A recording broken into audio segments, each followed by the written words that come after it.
TSC keeping it casual here on this Sunday night because it is well after midnight here on the East Coast. We just witnessed WrestleMania 38 Night 2.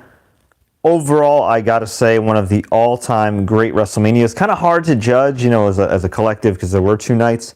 I will say this, while I was entertained by Night 2, Night 1 was just on another level in terms of Cody's return, Austin's return, just a very emotional night for sure, and it just insane. I mean, ending with Steve Austin winning his first match in 19 years, retiring properly in Dallas, Texas, where he started his career.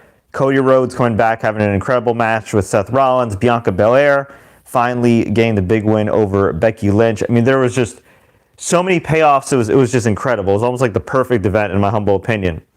And then you had Night 2, which was a little bit of a mixed bag, but still pretty damn entertaining. So let's talk about the top of the show, right? What's the one thing everybody's tuning in to see? Roman Reigns, Brock Lesnar. Now, it's been a pretty epic rivalry over the course of 7 years now. I can't say they've had too many classic matches. If you go back and actually watch the WrestleMania 31 match before Seth Rollins cashes in, that was probably their best match, and it probably would have been actually the best time to have put over Roman Reigns back in the day, but hey, what happened, happened. So anyway, I was watching this with my dad. He was rooting hard for Brock Lesnar. I was rooting for Roman Reigns. Roman Reigns did get the win, but it was kind of a weird finish at the end. So they had a ref bump, and what happened was Roman Reigns, of course, took advantage of this. Low-blowed Brock Lesnar, which Brock Lesnar sold great, as any man would, and then hit him with the title belt. Brock kicked out. This felt very much like some of their other WWE matches, like main event matches, where it's kind of like a WWE 2K. Like you're just spamming moves, suplexes, all that jazz. And then Roman Reigns goes for a spear. I think it was like the third spear of the night. And Roman gets caught in a Kimura. And he tells Paul Heyman that his arm or shoulder is dislocated. Now, I don't know if he was just selling it really well or if it was really dislocated or not, but it was just a weird moment, right? And Paul Heyman's begging him, "Tribal Chief, you could do it, Tribal Chief." And all of a sudden I'm wondering, who's the actual babyface here? Is it the guy who's, Mufasa down and Simba's like willing him on, or is it Brock Lesnar, the big badass Viking? So anyway, Roman gets out of the Kimura, hits a spear, I believe it was a spear, just abruptly, pins Brock 1, 2, 3, that's it. And abrupt finish aside, pretty good action. In terms of bell to bell, I wouldn't say it was worthy of a super classic, legendary WrestleMania match. I would say it's more of a legendary moment in the sense that Roman Reigns is now the WWE Champion and the Universal Champion. His historic run continues well over 500 days. As Michael Cole has said ad nauseum, the only guys who've had longer reigns are Bob Backlund, Pedro Morales, Hulk Hogan, and Bruno freaking Sammartino. Shout out to the New York legend. So, yeah, crazy. But, this sets up the future, right? The rumor is that it's going to be The Rock versus Roman Reigns. And I'm really surprised that we didn't at least get a tease of that. I'm surprised that The Rock didn't come out. Even if he didn't come out in a segment with Roman Reigns, if he didn't at least come out during the Austin and McMahon segment, something, because his family was there, and The Rock did tweet out, WrestleMania, eye emojis. So a man can dream, I guess. I guess maybe The Rock wants to be a good promoter and not promise something that he cannot deliver. And look, let's keep it real here. These films pay a lot more money than WWE does. There's a lot more at stake at this stage of his life and career to be available for Black Adam and for whatever else these studios need him for, including his own, than WrestleMania. As great as it would be to see him in a real match, not just engaging in some physical contact. So we will see what happens there. But yeah, Roman Reigns, your new WWE Champion, your Universal Champion still, the Unified Champion. I have a feeling that he's only going to hold the titles for a couple of months before vacating either the WWE title or the Universal title. I have a feeling it's going to be the WWE title because he's going to want to preserve that Universal title run that's over 500 days. And from there, I guess, we'll see what happens. I'll make I don't want to say a bold prediction, but, a mild prediction, all right? I think Roman Reigns will hold the titles for at least a couple months. I think he'll vacate the WWE title. And I think the main event of Money in the Bank won't be the Money in the Bank briefcase. I think it'll actually be, instead of the briefcase, it'll be the WWE Championship on the line in a ladder match. Now, I wouldn't do that personally. I'd do a tournament, the proper way, and just have a one-on-one match, and whoever's the winner is WWE Champion. But knowing WWE and how they like chaos and everything, and they do have a huge Money in the Bank event coming up, I think that's what they're going to do. Or they'll do a tournament. Tournament final will be at Money in the Bank at Allegiant Stadium. And on top of that, of course, they'll have the 2 Money in the Bank ladder matches. So we have not 1, not 2, but 3 marquee matches, plus, I guess, 4 or 5 if you include the 2 other women's matches. So keep that in mind. And Mr. Racer, shout out to my guy, says, I'm going to Money in the Bank. So, hey, it could happen. I'm just saying. I will make one bold prediction. I think by Money in the Bank, Cody Rhodes will be WWE Champion. Maybe I'm wrong. Maybe I'll look like an ass, but that's my prediction. So anyway, y'all know what happened in the main event. You can tell by the thumbnail of this video. You can tell because I just told you. So let's go to the top of the show. Or I guess the beginning of the show. RK Bro defeated the Street Profits and Alpha Academy in a triple threat match to retain the Raw Tag Team titles. Fantastic opener. This is awesome. Montez Ford is a beast. He is a future main event star. Nothing against Angelo Dawkins. He's a fantastic talent as well. But Montez Ford has something. I'll tell you this right now, if this guy's not world champion in the next 5 years, something, or at least like a main event guy, something went terribly wrong. This dude, I don't know, it's crazy. He's got the athleticism. He's got just insane athleticism. Seriously, the guy can fly. He's nuts. And to me, a good comparison, I mean, you can compare him to his wife, because Bianca Belair is incredible, and she's the total package. I don't know. He's just nuts with the athleticism. I guess, Ricochet's pretty athletic too.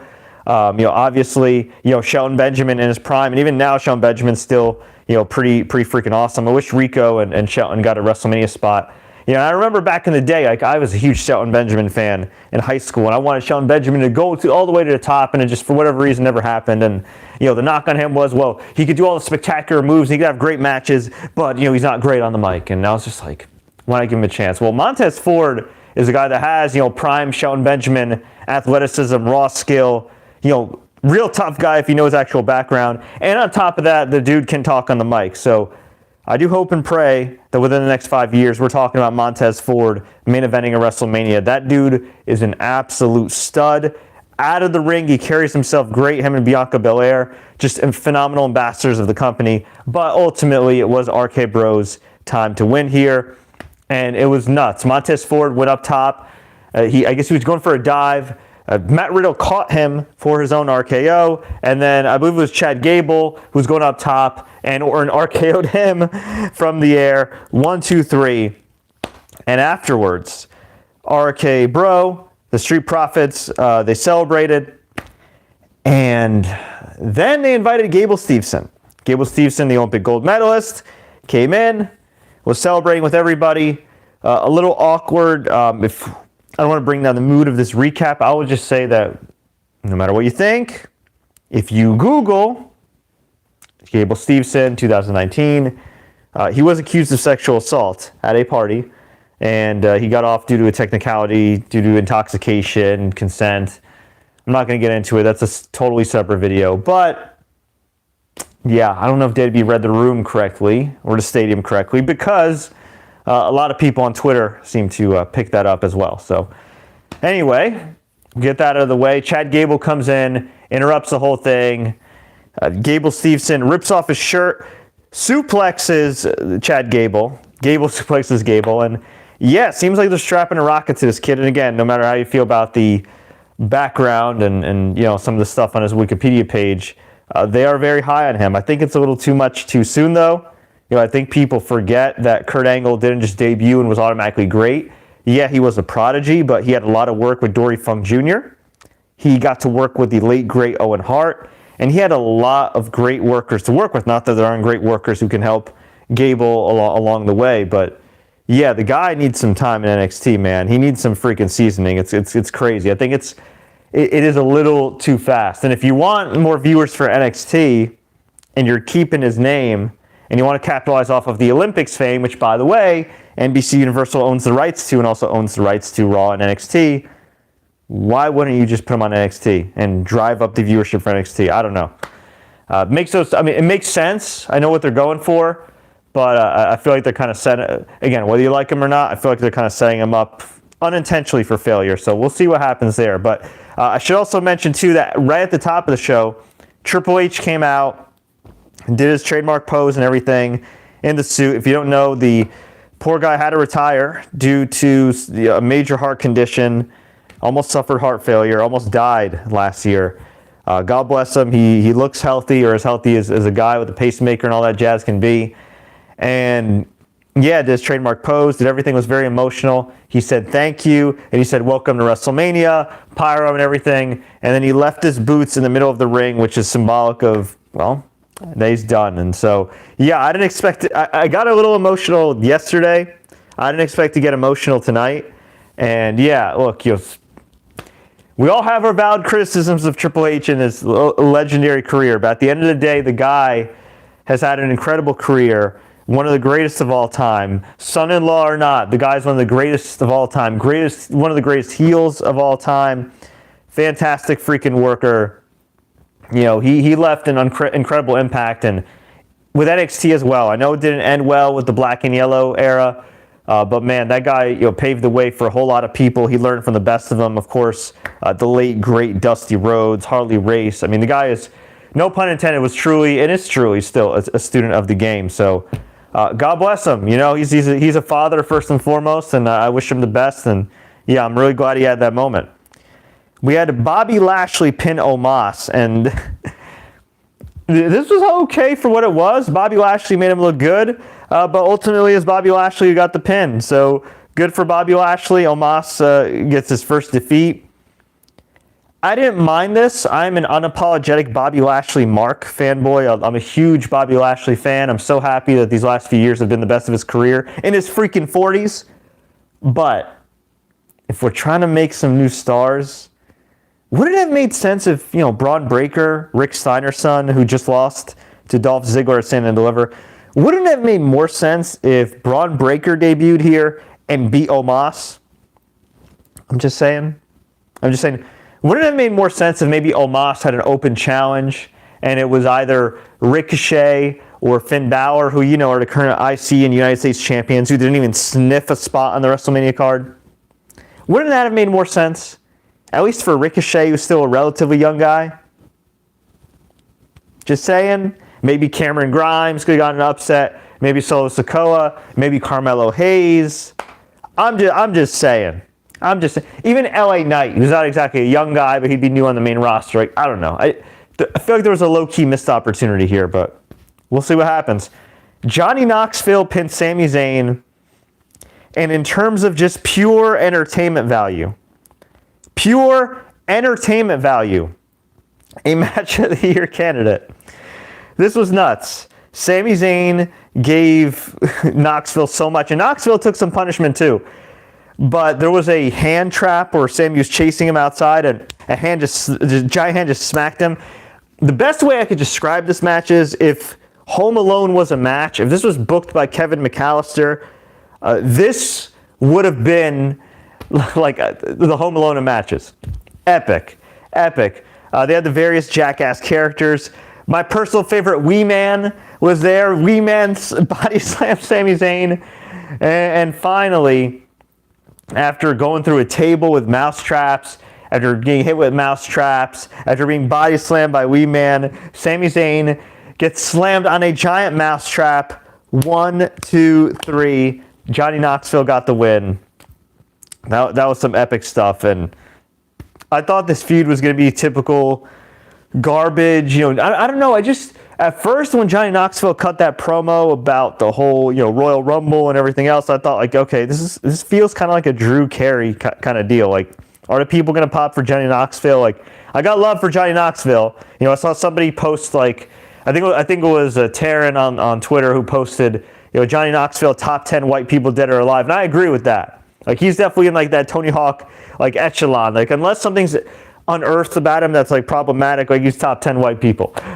But yeah, I don't know. I wasn't feeling it. And then he was great in the Royal Rumble. Sami Zayn did amazing mic work. They went back and forth on social media, giving away each other's phone numbers. Sami getting kicked out of the Jackass Forever, red carpet deal. And then it led to this match. They delivered. Look, Kevin Owens, Sami Zayn, they deserve all the bonuses. They deserve all the money. They deserve all the love. They both did a phenomenal job leading up to WrestleMania freaking weekend. So, my goodness, incredible.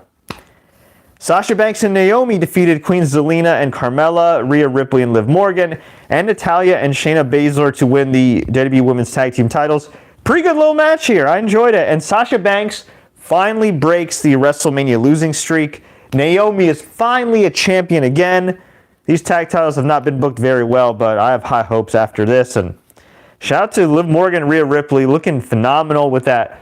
I guess it's supposed to be Batman cosplay. I know Liv Morgan was dressed as Catwoman. Zoe Kravitz is Catwoman. Rhea Ripley, so I guess supposed to be emo Robert Pattinson, but she did have kind of like a Donnie Darko mask on. So, but hey, look good.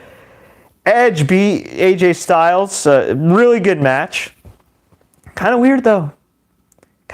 Because, unless I missed it, I don't think Damian Priest actually physically interfered. He just showed up at the end to distract AJ. Edge hit a spear. 1, 2, 3. Pinned AJ. And afterwards, Damian looked at AJ. AJ looked at Damian. Edge looked at Damian. Damian looked at Edge. And they walked out together. And if you don't know, shout out to Fightful. They reported that Edge is forming some type of stable. Maybe a new brood, is the words I'm putting it in. With Damian Priest. I think maybe Rhea Ripley could get involved. Maybe Liv Morgan. So, interesting stuff here. But I enjoyed it for what it was. AJ was cut on the face to enter the ring. I thought he maybe got beat up or something before the fight or before the match. But according to Dave Meltzer, it was the pyro, the entrance that cut him. But yeah, I'm looking forward to New Brood. And my guy Steven the Dude says, I also thought New Brood. Patrice Wilson says the main event was the most mediocre match on the show. Bro, that Vince McMahon Pat McAfee match was pretty damn mediocre. I don't know. Finlay says unfortunate finish, but overall great WrestleMania. Yeah, it was pretty good. I think the finish was fine. It's a little abrupt. I thought the right guy won. I also predict Cody Rhodes will win the title at SummerSlam in Nashville. All right, there you go. Is SummerSlam in Nashville? All right, Music City, that's cool. Okay, let's see. T. Sullivan, I laughed and cried at the drunk stunner of Vince McMahon. Yeah, Vince McMahon took this stunner, and we can get to that in a second. But Vince McMahon took this stunner that looked like, I don't know, this dude's knees bent backwards. Somebody should check on him. Dude needs to hang him up. We had, God, they could have just left this match off the show. So Sheamus and Rich Holland defeated the New Day. The New Day came out, Kofi Kingston, Xavier Woods, that is, in Big E tights, Big E's style tights, in tribute to their guy who unfortunately broke his neck. WWE feels the need to keep showing this stupid-ass footage. It's horrific. Stop showing it. It's traumatic. A guy nearly died. I don't think we need to see it all the time, okay? Stop it. So they had a match. I don't even remember the finish. All I know is one of the guys got pinned. One of the New Day guys got pinned, 1, 2, 3. Wikipedia has this at 1 minute 40 seconds. I know Kofi Kingston lost to Brock Lesnar in 6 seconds, and you can make the strong argument that after being on ESPN and twerking on Fox and Friends, that was probably the lowest point of his career. But I don't know. This is pretty low. Sheamus and Rich Holland just... Oh, no, they pinned Xavier Woods. Okay. But still, this is a pretty low point.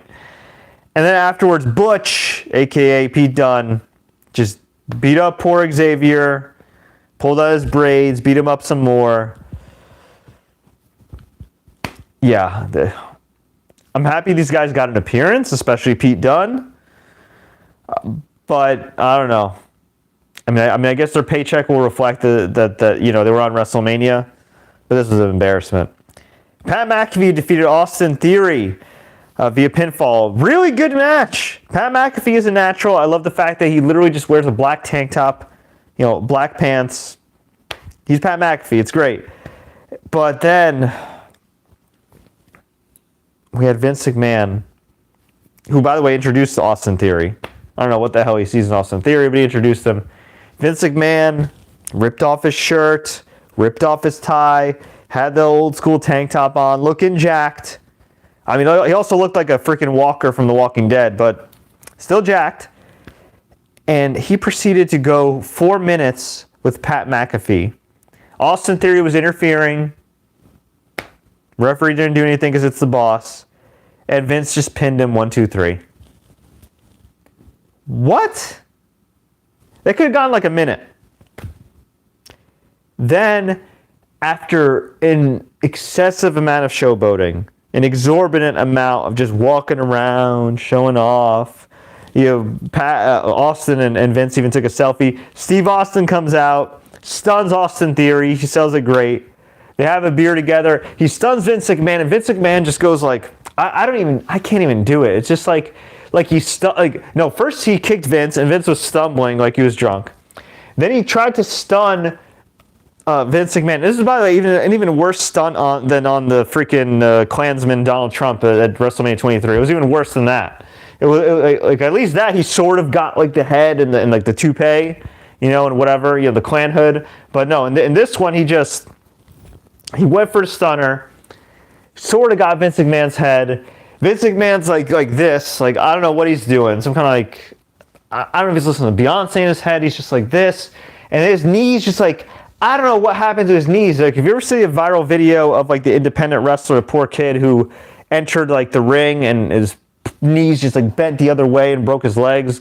God bless him. That kind of looked like what happened to Vince McMahon. Presumably he's okay, but it looked horrific. And then afterwards, McAfee and Austin are celebrating. He stuns McAfee. McAfee sells it great and does the old Shane McMahon sell where he stuns him and he spits the beer out. That was great. So I was happy Austin got that moment, but this went way too long. You could have easily put a U.S. title match on here. You could have easily put an IC title match on here, give your titles some love. Honestly, you could have just had even like Finn Balor and Ricochet and like a fun champion versus champion match, or even like a tag match. Like you could have put these guys in like a tag team match or something. I know in different brands, but it's WrestleMania. Just something. It was kind of embarrassing to not see Finn Balor and Ricochet on here. That was kind of sad, in my opinion. Anyway, Darkest says, Vince, Butch, we're finally going to call you up to the main roster, but my name's Pete Dunne. Vince, did I stutter? Frank Rivera says, it was so stupid. Vince kicked a football at Pat McAfee and pinned him. That's right. He punted a football, if you want to call it that, at Pat McAfee and pinned him after Pat McAfee sold for an exorbitant amount of time. It was so stupid. Frank says main event was anticlimactic, but they had to be out of the building in 5 minutes. Yeah, it seemed like it. Mr. Loki thinks Brock versus Roman was trash. I don't know about that, but yeah, it was rough. And then finally, we had the main event, as I mentioned. This went a little over 12 minutes. Roman Reigns pinned Brock Lesnar to unify the Universal and WWE Championships. I don't think this is the biggest match in WrestleMania history, but if you want to talk about in terms of WWE's markets, well, actually, I don't even say that because AEW has a lot of market share too now, but not like WWE. I guess if you want to talk about biggest match in WWE history in terms of the company's more valuable than ever by default, given their TV deals and being publicly traded, then yeah, I guess so. If you're talking about biggest match ever, I mean, no, it wasn't Hogan Andre. It wasn't Rock and Austin WrestleMania 17. It wasn't The Rock versus John Cena back-to-back. It was not that. But, hey, they got to market it. The goal is to make Roman Reigns larger than life. He is larger than life. And, yeah, we'll see what happens here. But honestly, I could definitely see Roman Reigns, even though he's on God mode. I could also see him go to Hollywood on God mode. You won't get the same, instant feedback, instant gratification like you do from the fans. But, I mean, this dude is going to be Hollywood bound very soon. He's incredible. And Brock was great in his role, too. But yeah, I think they got to stop running it back with Brock and Roman at this point. They may do it for WrestleMania Backlash. If I recall correctly, Brock is advertised for WrestleMania Backlash, but I would not. So let's go to some more of the feedback here. Hope fans stop crapping on, I'll say it, I'll keep it PG. Stop crapping on celebs wrestling. Yeah, I gotta say, these recent string of celebs, Logan Paul, Bad Bunny, Johnny Knoxville. Y'all killed it. You did a hell of a job. You know, gone are the days of Drew Carey. You did a great job. What can I say? You know, okay. Some people are saying, who's next for Roman? I guess you could do Seth, but Seth just lost, and he's lost like 3 straight matches, but you could have him win a qualifier. Cody's going to be on Raw, and I think they're going to keep him on Raw. You know, the USA Network and Fox seem to be very protective of their stars, so I don't think they're going to be crossing over anytime soon again, unless they do another draft. But I don't think they're going to be doing. Another draft. So yeah, we'll see what happens there. Just checking some other headlines. Cody Rhodes is going to be speaking on Raw, so we will hear from him for the first time in 6 years in WWE. As I mentioned, Damian Priest is aligned with Edge. And yeah, Boog says he's grateful for all the love and support. He unfortunately suffered a torn quad, which freaking sucks. So God bless him. Hope he's okay. Hope he gets back to it soon. Telvin, what's up, my guy? Fellow Raider. Well, I'm not really a Raiders fan, but our resident Raiders fan, I should say. WWE did New Day dirty. Lashley versus Roman. I got a drink on that one. You know, Lashley versus Roman could be interesting. They would have to make some type of... I mean, not that WWE really cares, but I think they'd have to make some type of trade. You know, I don't know who. Maybe you trade Drew. Actually, Drew McIntyre. He just got a big win. He's been relatively protected. You did Drew McIntyre versus Roman a couple years back, but it's been a while. So yeah, I guess you could keep Roman preoccupied with Drew. If you have to do Roman versus Brock again, I guess you could do it. But I would move past that at this point. I'm trying to think who else would be like even... Yeah, I mean, I guess... Yeah, I guess you could do Drew McIntyre up until Money in the Bank. Whoever wins the Money in the Bank, that can make things interesting. We'll see. We'll see. Veer versus Roman. Veer's apparently supposed to debut tomorrow. Yeah, I believe tomorrow. Or I guess today, since it's on the East Coast. Sorry, Monday. Listen, I don't know if Veer's a modicum of a good worker, but that dude has a great look. Like, if you look at him on Instagram, like, this dude is a handsome-ass man, okay? Respectfully speaking, he's a handsome-ass man. He's got style. He looks like a star. So if he can wrestle at least half as well as he looks, like, I think they might have something with this guy, especially now that he actually has a last name. But he's supposed to be on Raw, not SmackDown, so we'll see. But as always, plans could change. Yeah, in some way, I kind of think that maybe they should have protected Omos. You know? Like, I think in some way, maybe Omos should have beaten Lashley. Lashley could have always gotten the win back. And then maybe, even though I know it would be a crappy match, but just to get it out of the way, since you've protected him for a year, I would have actually had Omos maybe wrestle Roman Reigns at one point. Or whoever's the world champion at one point. Just get it out of the way. Like John Cena wrestled Great Khali. You know, where's Roman Reigns' Great Khali? He's got to wrestle a Great Khali type, right? Like Cena in 2007. So, but I guess maybe they could do that. But the ship already sailed there. Okay, Roman versus Funaki. Nah. Drew just got to build his character up because he can't talk on the mic to save his life. Debates on camera, I disagree. I think Drew is a pretty damn good promo. I think he's just giving some crappy material. Okay, Finley says, pretty sure Roman got injured. That's what made it a quicker finish. I don't know. We'll see. We'll see. Noe Lara, all about to the Tribal Chief. I will acknowledge the Tribal Chief. Acknowledged. Cody versus Finn would be a good program if Finn is a heel. Yeah, I don't know. I would like to see Cody in the main event picture, and I think he's going to be there. But Finn and Cody would be really good. But Finn, yeah, actually Finn and Cody would be fine for now. American Nightmare, U.S. champion, yeah, that makes sense. And of course, it's the belt that his daddy had, so that makes a lot of sense right here.